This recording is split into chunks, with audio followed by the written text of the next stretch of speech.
I lint rolled, but I missed some. Look at this. Yeah, you missed a lot. Can you see that? I did?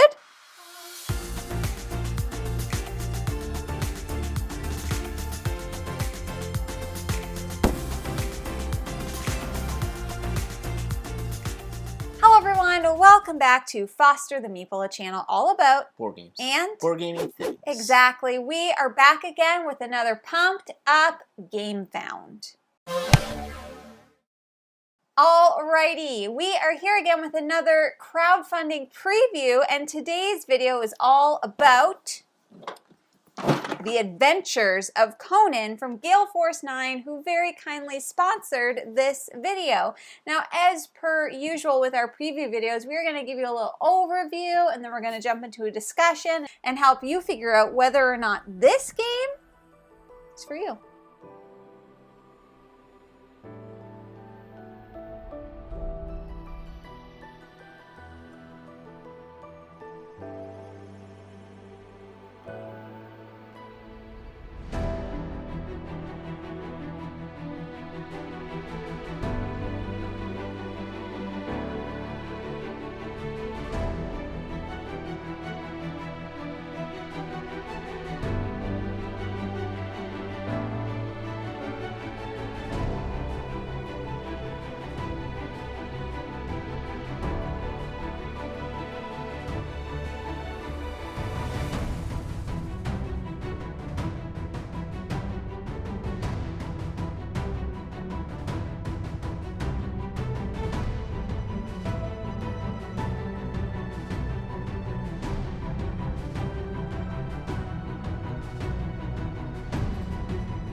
Welcome back.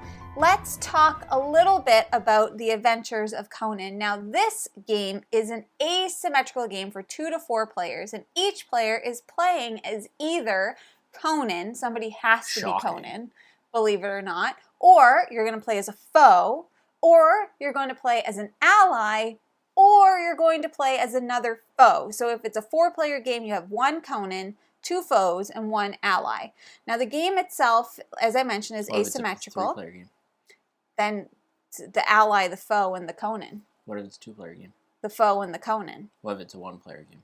Not possible. Don't even try it. Conan what? Conan's just doing stuff out there by himself, swinging a sword? He's in a swing and a miss. He's frolicking in the field, swinging his sword around. That's an expansion. Not really. Frolicking Conan. Every single one of the players has a different objective, and they have different things that they're going to be doing, but essentially whoever scores the most victory points by the end of the game is going to be the winner of the game. Everybody's going to score victory points in different ways. As an example, Conan is going to be adventuring and doing encounters and all of the challenges, and other people are going to be meddling with Conan and trying to get in his way. You are also trying to advance the plot. So a big part of this game is there are a bunch of different plots that you can play through, which have 5 cards. They start with like chapter 1, then 2, then 3, then 4, then 5. And each card is going to have a certain amount of symbols that you need to achieve in order to advance the plot, to advance yourself along the plot. So the game has a few different endgame conditions. One of them is that plot. If somebody reaches the end of the plot, the game is going to trigger the end, okay? Or in a 2-player game, and obviously Jeff and I are 1-2 players, we've only played it at 2 players, somebody hits 42 victory points. It's another way that you can end the game. And the last thing is that there's an achievement track, and if somebody makes it all of the way to King Conan, then they are also going to end the game. Now, to get it, KC. KFC, different. Different chicken. Different kind of chicken than Conan. He's just a guy. So essentially this game is kind of like it's a dice builder in a way. So everybody has a pool of dice to start. The foe is going to have certain die, Conan's going to have certain die, and the ally are going to have certain die. And the dice are going to be rolled many times throughout the phase, throughout the round. So you're going to do a resource phase where you're going to be rolling your die, trying to progress through the plot, perhaps buying more die. Die costs gold that you are able to do more things. The more die you have, gain resources, do all of these things. Then, guess what?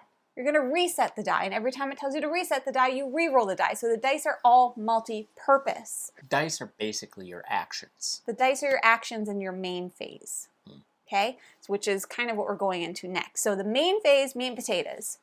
The M&P. Of this game. Everybody's going to roll their die, and based on what die faces you have, you're going to be able to do a series of actions. You're going to continue taking actions with your die face until you have no dice left. The actions are a variety of things. They are going to potentially help you to duel or to fight. You're going to be allowed to move around the map, whether it's you, there's fate tokens that you can move around, there's also challenge tokens that you can move around to kind of meddle with other people.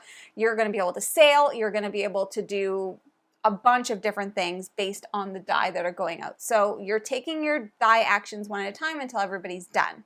The next phase of the game is triggered phase, and it's optional. So when you're doing your actions, one of the possible things that you could be doing is you could be putting die out into this encounter space, which is then going to make Conan do an encounter. Okay? We want Conan to do encounters if we think that he cannot achieve them. If you're playing the foe. If you're playing the foe, which obviously I play the foe. Yeah, Jamie's talking about this game because from the foe's perspective. So you're trying to meddle with them and trying to give them more encounters, Conan in particular, so that potentially he could fail because then he's going to take some wounds. And we want him to get hurt, and we don't want him to get good things if you're the foe. If you're the Conan, you want the good things. Yes. There's also an adventure phase that could be triggered where Conan is going to be going on an adventure, once again, rolling die and assigning die, trying to complete the adventure. And if Conan isn't able to do that, then other people get to try and do that and gain victory points and bonuses and all of these good things. Okay? Then we're going to go to an end of round phase, and then we're resetting and we're going again. And you're going to continue to do that until one of the end of games triggers is triggered. You are moving around the map of Hyboria. I'm pretty sure that's how you pronounce it. I don't know how else you would, but... Hyboria. Okay? There's a bunch of different kingdoms. So you're moving around the map. You are exploring. You're doing so many different things in this game. It's a very epic, grandiose story in this game. For sure. Absolutely. We played two-player, so we played Conan and foe. I just want to mention, if you do play with an ally, it is semi-co-op in that regard. Yes. So, Conan and the ally are working together, kind of, to complete objectives, overcome the foe and stuff. But there can only be one winner. So, can be only one. Conan and the ally aren't going to win. It's either Conan wins, the ally wins, or the foe wins. So just keep that in mind. That is a mechanism that exists at a higher than two-player count. Exactly, exactly. And each of the characters also have like some asymmetrical abilities. So there are, I think there's 5 or 6 foes that you can choose. There's like 4 or 5 allies that you can choose, and each of them has a double-sided player card, which has a special ability that you can trigger, and it also gives you some like player art. It tells you what your starting dice are. It gives you a space to put your active die and your spent die and all of these things. And each of them on one side has one thing and on the other side has another ability. Some of them even allow you to flip the card throughout the game. So you get like multiple kind of abilities that you can do. So that's another piece of this as well. So there's a lot of variety within kind of the characters that you can play and the dice that you can use and all of these different things. Another thing that is important really is the kingdom, like the map itself, because each kingdom has certain attributes. There's also kingdom die that are going to give you some other things that you're able to do. So this game has layers, I guess is what I'm trying to tell you. There's layers. There's layers upon layers. Now, you're probably wondering, do I need to know anything about Conan in order to play this? No, but it would probably help. It would definitely help. I would think that you would kind of understand the nuances and, you know, you would understand why... The backstory stuff. Yeah, the backstory, why Conan, why these people. However, that being said, I have no familiarity with the IP myself, although my brother loves Conan. Correct. Loves. But I didn't find it necessarily to be like a hindrance. So just in case you were wondering, because I know when there's certain IPs or people that are going to say, does it matter? Yeah, and I think this Conan game is like specific to a certain Conan comic book, the Dark Horse comic line. Mm-hmm. So they did Conan the Slayer, mm-hmm. Conan the Chimerian, mm-hmm. and others. Got it. But it's a specific like art style. Yes. Of Conan. Exactly, which is from the comic book or graphic novel. Yeah, Dark Horse. I just said that. So that, I guess, in a nutshell is Conan. Obviously, we didn't go into every detail, every nuance of the game. I am sure that there is going to be some playthroughs and how to plays on the game that you are going to be able to fully experience it. And I say that because let's talk now about who is this game for and who is it not for. It is for people who enjoy a crunchy game that has lots of meat and potatoes and There's onions. a lot going on. It's like a shepherd's pie. Okay, layers. There's so many layers to this game. So I think this game is for obviously somebody if you like the IP. Mm-hmm. I think this game is going to give you the feels of the IP because you're playing out like the actual characters and you're doing all of these things. Mm-hmm. So if you like the IP, if you like asymmetrical games, this could be a good fit for you. If you like games that have dice manipulation, yep. There's a bunch of dice in this game. It doesn't overly feel too random, though. There's lots of ways to like mitigate rolls and exchange and do all these things. So it's not like you're playing this big, epic Conan game and all it's really coming down to luck. There's obviously luck elements. Whenever you use dice, there's always going to be that. But there's lots of ways that you can mitigate your rolls and change things up. Yes, because you do get rerolls specifically. So you're going to get to roll, and then if you don't like it, you're going to get to reroll, and then usually you get 2 rerolls. You also have fate tokens that could potentially allow you to reroll, and there's also god powers that may allow you to reroll. So there's a lot of ways to mitigate. So if you're like, a dice game, how much strategy could there be? Well, there's actually quite a lot of strategy because all of the dice can be multi-purpose as well, right? So like if you get the swords, well, you can save those to build your warrior pool, or you can use them to advance up the warrior achievement track. So there's just a bunch of different things that you can do. So if you like a game that is going to give you a variety of options, if you like chucking dice, you know, who doesn't? I personally love chucking dice. So those are the types of people that are going to enjoy this game. Now, who might not like this game? If you don't like Conan the Barbarian. Might not be for you. Probably something you want to avoid. Maybe. If you don't like longer plays. It's an hour to 2 hours. Hour to 2 hour game. Might be something to look in the other direction about. Yep. It does have a bit more of a lengthy learn. Yep. So if you are not somebody who likes to get invested into a rule book and learn everything, now that being said, it is asymmetrical. So you need to know the general structure of how the game works. But I think only one person playing needs to know the whole game, whereas everybody else needs to know how their character functions. And I will say it's asymmetrical to a degree. It's not like, you know, heavy asymmetry, in my opinion. It's very kind of surface level asymmetry. A couple extra, like, actions you can do, that sort of thing. That's very true, yeah. So that is a little bit more about the Adventures of Conan. If this game sounds like something that you might be interested in, we are going to have all of the links and information for you below. As always, as we always say, make sure that you consume lots of content, go through the Gamefound page, read the rule book, do all of the things to ensure that this is the right fit for you. What do we say, Jeff?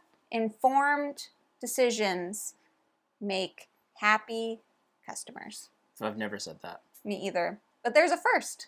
There's a first for everything. Now that's something that we say. So if you have any questions, please feel free to put them in the comments below. If you like Conan, let us know. I would love to know. Are you like my brother? Do you love Conan?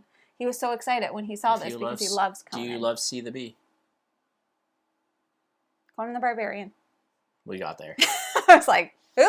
Anyways, that is everything that we have for you today. Now, if you're interested in buying board games, this one, Gamefound, but other board games, you should first start by checking your friendly local gaming store. And for us, that is... Boardroom Game Cafe. Oh, heck yeah, it is. Do you like snacks? I do. Where do people get snacks? MunchPak. MunchPak, that's correct. And if you like what you see, please subscribe. We hope to see you again soon. And now we say goodbye. Goodbye. Later days.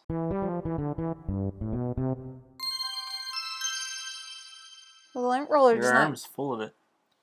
You're full of it. You clearly lint rolled and then didn't get the backside. I can see a bunch of hair on you too. Look at that. Watch. I pulled right off of you. Off of you onto me. Are we centered to put it in the case? I have another case for our Disney ones.